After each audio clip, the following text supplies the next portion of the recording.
VW, I am feeling better today. I don't have the pain from the gallbladder surgery anymore, which is amazing. I love that.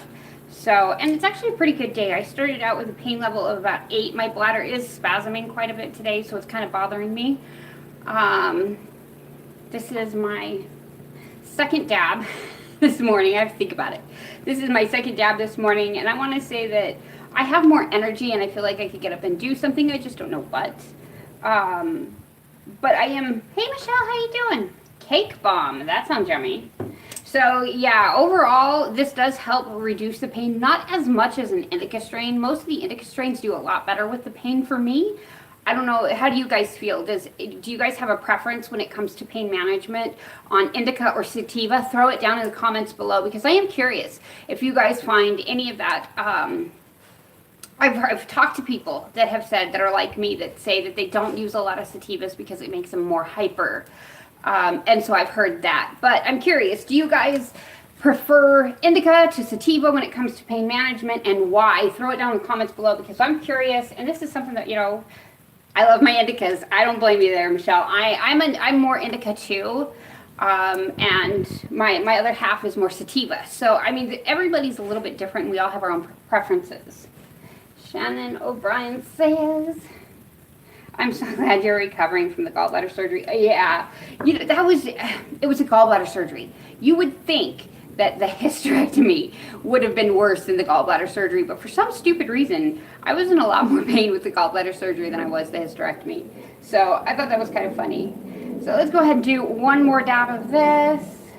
We are gonna go ahead and push this up just a little bit so we can get a little bit more of a higher hot and heavy, so we can get a really good effect of this. So let's see so I'm going to move this up to 867 and let it heat up, and then we're going to go from there, and we're going to try this. I do find that when I'm in a lot more pain, the hot and hurtful dabs will cut that pain a lot better. It really depends on where that pain level is at. So, sorry, I have to actually get up and answer on this one, because I'm not used to having Instagram down below. I never do it, and I'm like, you know something, I really need to build my Instagram account, so I decided to pull it this way. So, we shall see. So, my nail is now heated up. I'm going to take a nice little dab and see how we're feeling.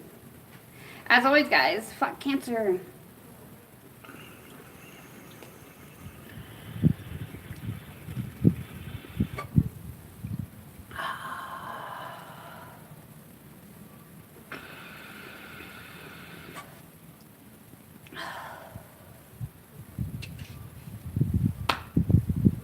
So that one was a bit heavier. That one I did get more of a citrusy grapefruit taste out of. You can still taste the diesel in it. The hotter and the hot and hurtful ones really hit your throat, so the back of your throat will be really sore. Mine is right now. Yes, I have my Dr. Pepper today. So yeah, overall really good. As soon as I can get through this part of it. Most people cough, and it helps that high hit a little bit faster, but with this one I'm feeling it start to hit right in the middle of my forehead, like right between the eyes. It's kind of a nice, comfortable, relaxing hit. My throat, however, is still pretty sore. You can feel the body relaxation start to hit, so you'll start getting warmer. It's like a warm blanket that gets put around you, and you'll start feeling a little bit better. I can feel that the pain level is dropping right now, and my bladder is starting to relax, so this is one that's good for muscle tension.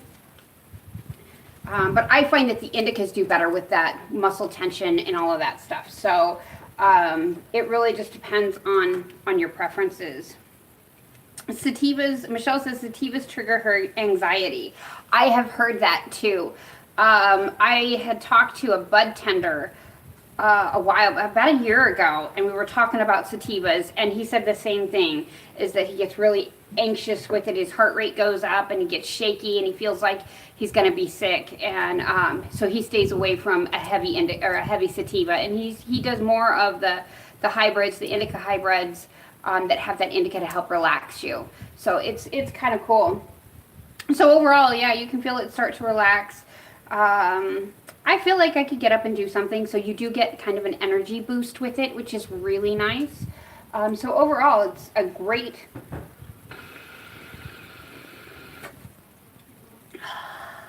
Have a little more there.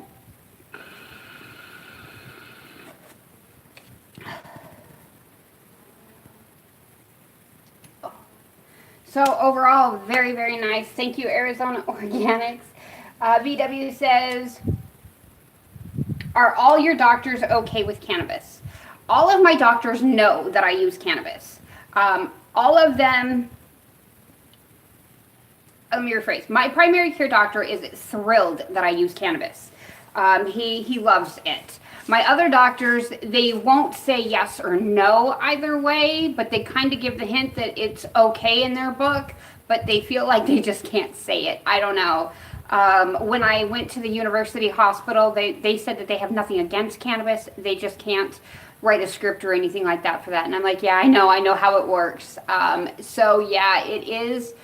Most doctors nowadays that I'm running into, they ask you if you have your medical marijuana card. They'll see you, if you show it to them, most of the time they're really cool about it. I was really more nervous about the psychiatrist finding out that I was using cannabis than anybody, because a lot of times they throw the biggest hissy fits. And she told me flat out, she's like, I'm cool with cannabis. You can use that all you want to. So, yeah, I haven't run into any issues with my doctors just flat out refusing. Now, I have run into doctors in the hospital that have gotten very, very upset with me for using cannabis. You know, and they'll try to this whole advocacy thing to try to say you don't use cannabis because it's bad for you and that kind of thing. So I have run into doctors, but my personal doctors, no, they don't say anything really one way or the other, except my primary care, he's all about that. So yeah. Shannon O'Brien, I use almost all high CBD strains, working up to higher THC. I've gotten so dizzy and hungover from indicas and sativas. Oh, then you're doing the perfect thing. Moving to the higher level of CBD, or even just adding a CBD on top of using that cannabis will help out a lot. What happens is if you get too high or you get too euphoric with the cannabis that you're smoking, if you hey, you good? Yes, I'm good. Sorry.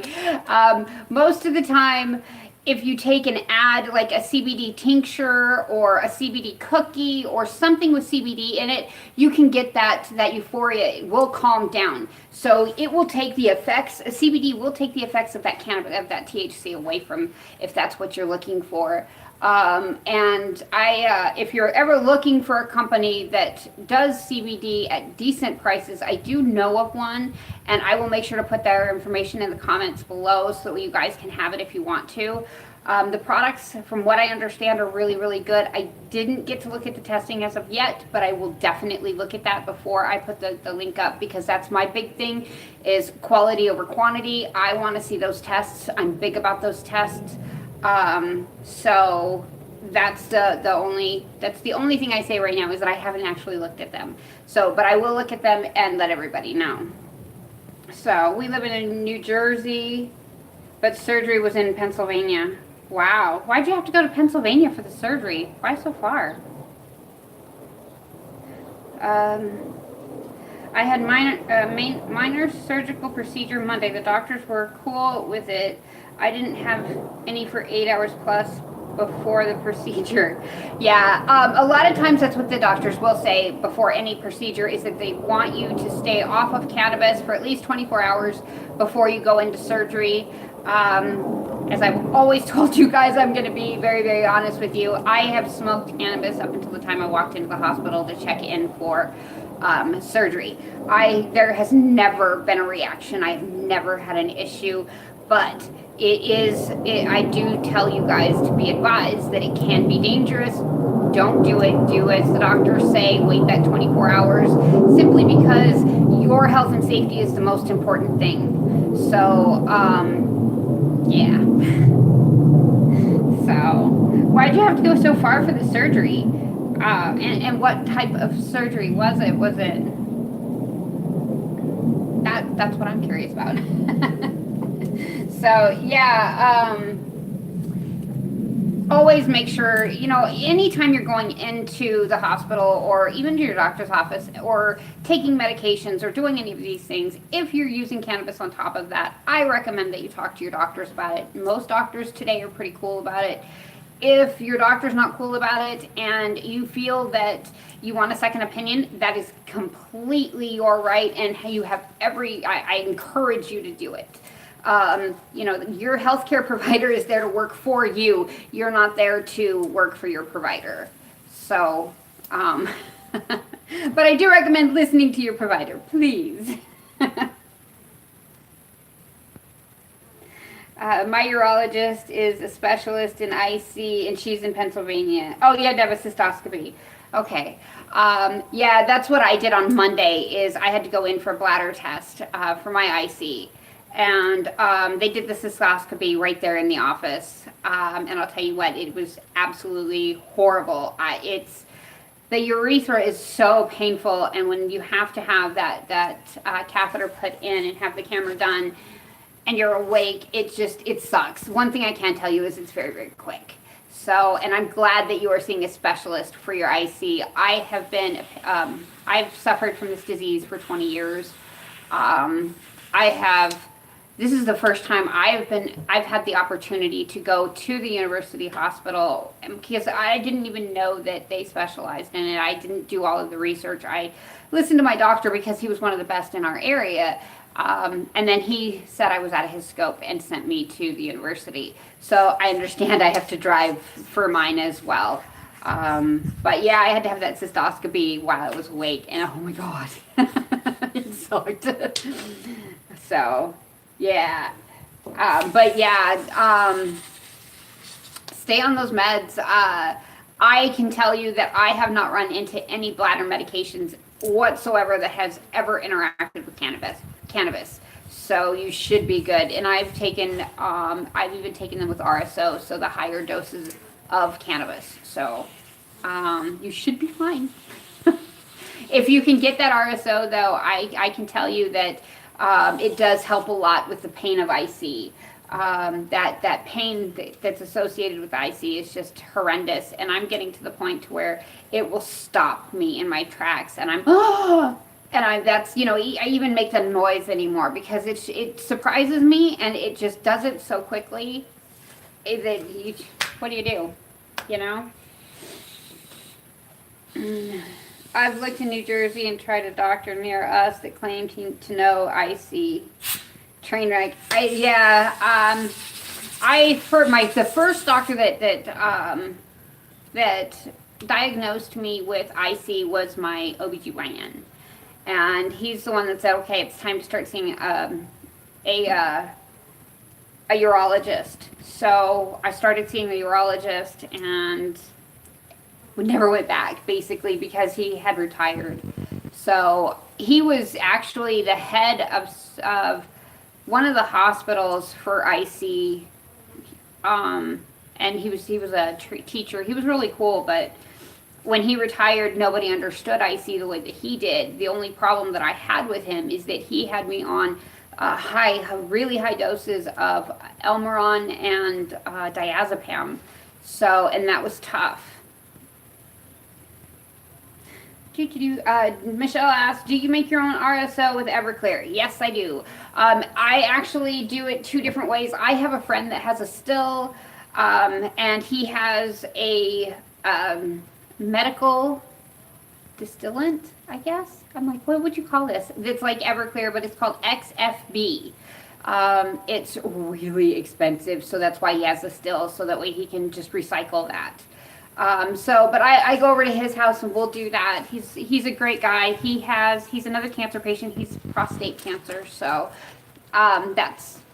that's how we make our RSO. We kind of team up and help each other, which is really cool. That's one thing I really, really love about the stoner community that I have found, is that everybody stays really tight knit, and once you're into that little group, everybody helps one another, and it's pretty cool. But trying to get into it is hard.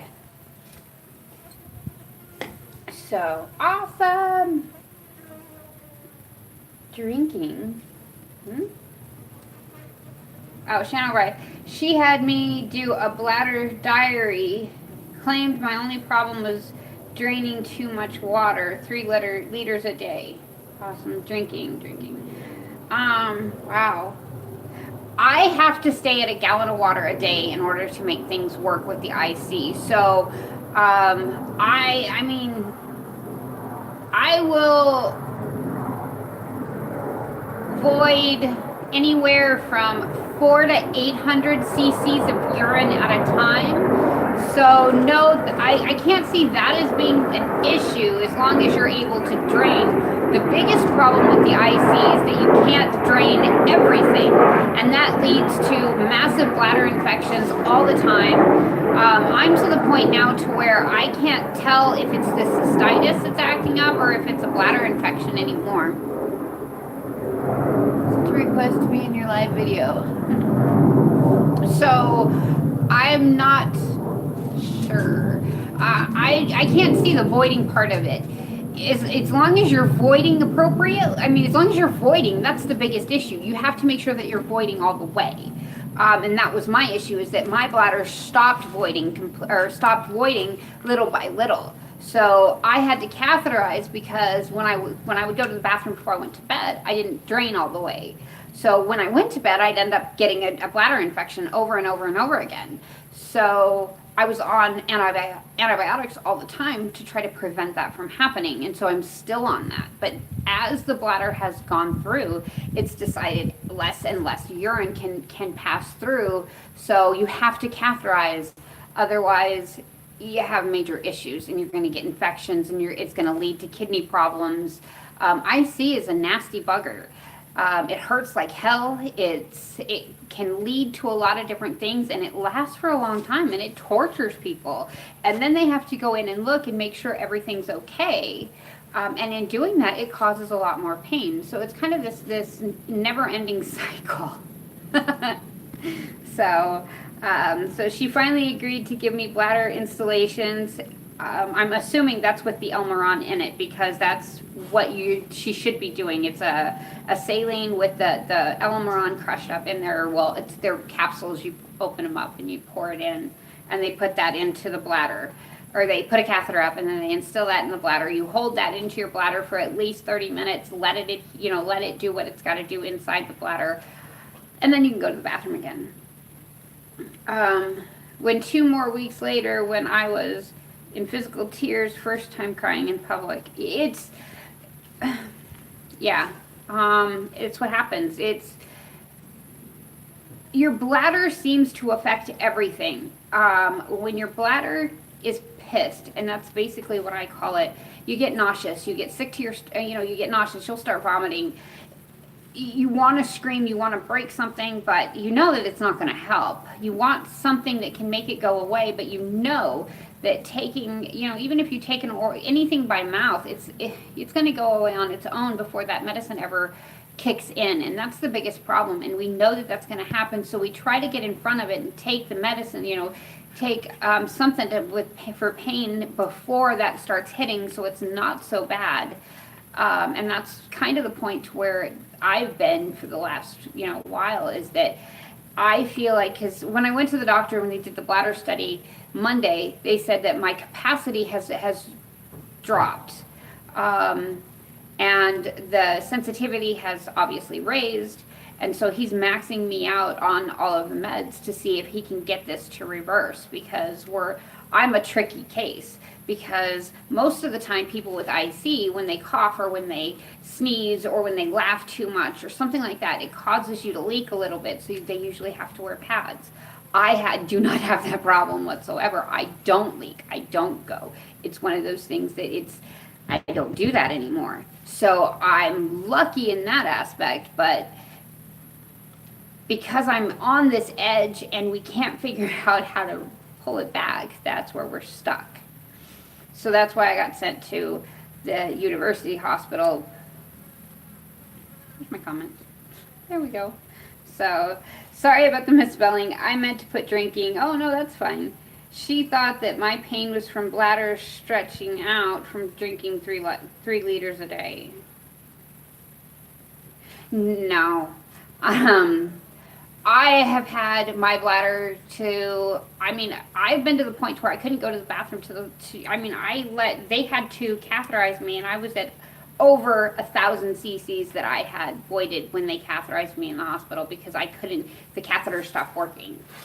And that's a problem. But unless you're oversized, and 3 liters is not going to do that. Sorry. Unless you're drinking 3 liters all at one time. But I can't see you doing that. You'd end up throwing up the water. So, I mean, if you're drinking 3 liters of water throughout the day and then you're going to the bathroom, that's actually you should be drinking more water. You should be drinking up to 1 gallon of water a day when you have IC. The reason why is because every time you get that bladder to start functioning, the better off it is. It's cleaning itself out, and that pain will get better. So, and that's one of the things that they tell you is don't get dehydrated and stick to the IC diet. Because if you don't and you get dehydrated and you're off that IC diet, you're going to get some serious burning and some serious pain coming out of that, and your bladder's going to get really, really pissed off, and it's going to start a ripple effect. And it starts at the bottom of the bladder, and it just pulsates and ripples all the way to the top, and it hurts like hell. And you can feel it, and you can feel every little ripple that bladder does because you have to go to the bathroom, and you do have nothing in there. So your bladder is going to get really, really irritated. So when I started this whole thing about 20 years ago, and if you do your research online, the more water that you drink, the better off you are because you're forcing that bladder to function properly. So I knew better. Yeah. Water is, now if you're drinking 3 liters of soda a day, that's a problem. You need water. So let's make sure that we do that distinction. Because I do drink soda. Every can of soda I drink, I should drink 2 bottles of water or 2 8-ounce glasses of water or something like that, because you want that functioning in your bladder. You don't want that, especially caffeine. And that's one of my downfalls right now is I know how to, when my bladder's pissed off, I know how to manipulate it a little bit. And if I drink some caffeine, it does help. So I kind of use that in my advantage, and I shouldn't, but I do. But I do make sure I drink a lot of water. So, and water is very, very, very important. So I had an appointment with my old doctor in Pennsylvania, but the appointment was 3 months waiting.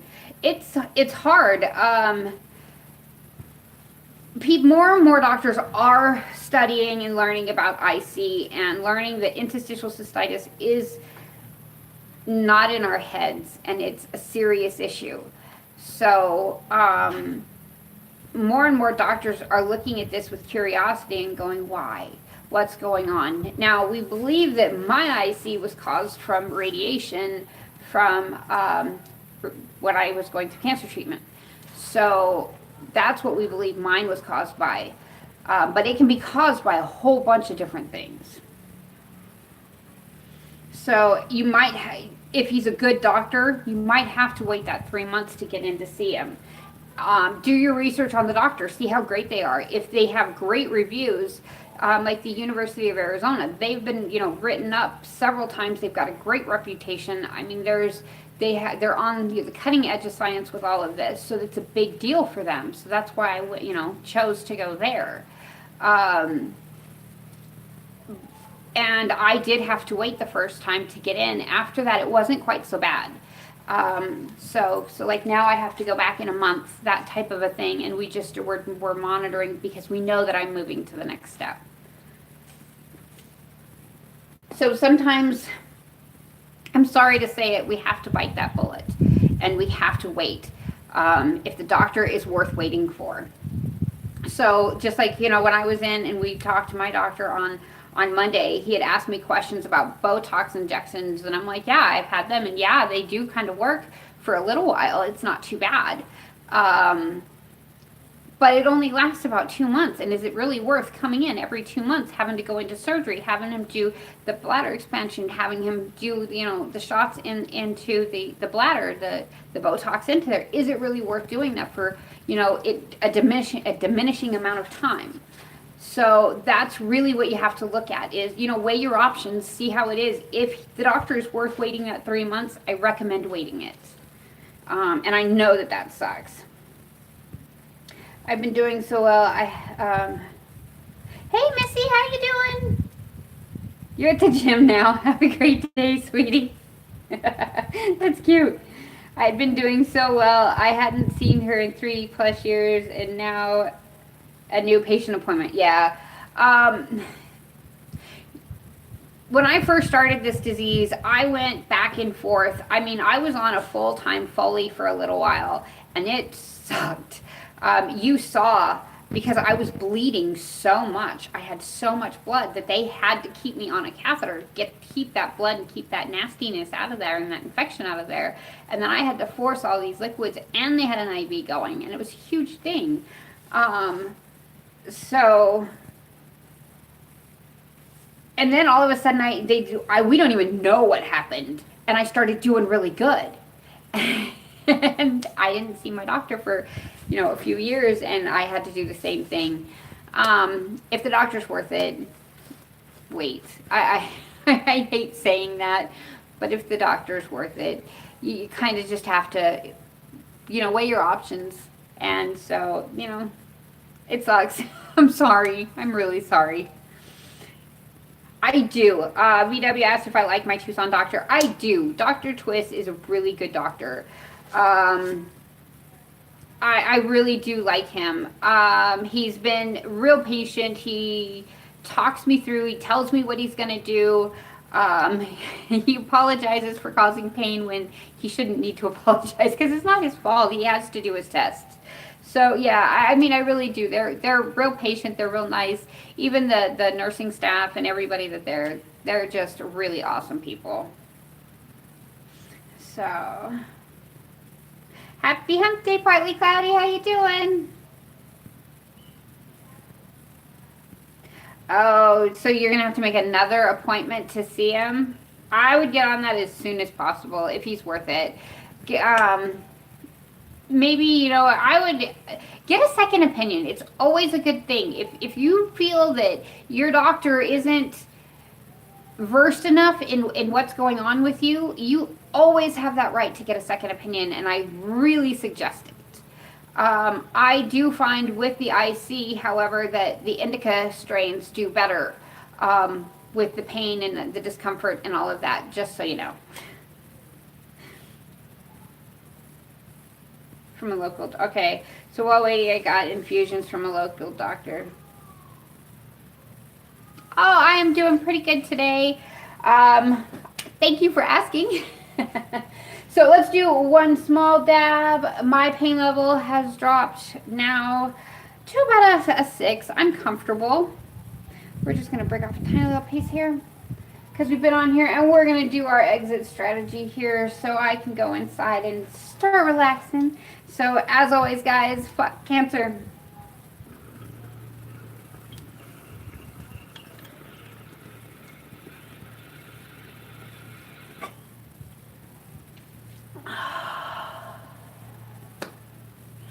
So I hope you all have a great day. I am out of here for now. Arizona Organics, another great concentrate. Thank you guys so much for watching.